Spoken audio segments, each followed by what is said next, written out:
तुम खुश तो हो ना बाबू? अरे वहां की तो बात ही कुछ और है देव। बड़ा मकान, बड़ी जमींदारी, बड़े बड़े लोग, बड़ी बड़ी बातें। बड़ी बड़ी बातें। बहुत बड़ी हो गई हो तुम पारो। बड़ा बड़ा मकान, बड़ी जमींदारी और बड़े बड़े बाल बच्चे। पारो पारो पारो ए। और ये देखो, ये हमारे प्यार और जुदाई की निशानी।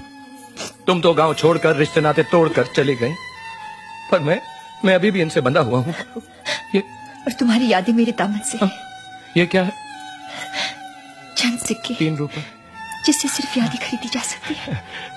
ये तो मेरे हैं। तुम चोर चोर। अब इन्हें वापस भी लूंगा तो मैं सूद के साथ वापस लूंगा। पर कितना सूद लोगे? वही 2 टका।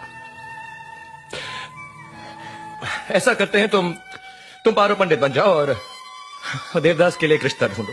शराब पीना छोड़ दो देव। ना पारो, छोड़ दो देव। ना। कोशिश तो करो। ना। छोड़ सकते हो। वादा करो कि आज के बाद तुम शराब नहीं पियोगे। तुम वादा कर सकती हो कि तुम मुझे भुला दोगे?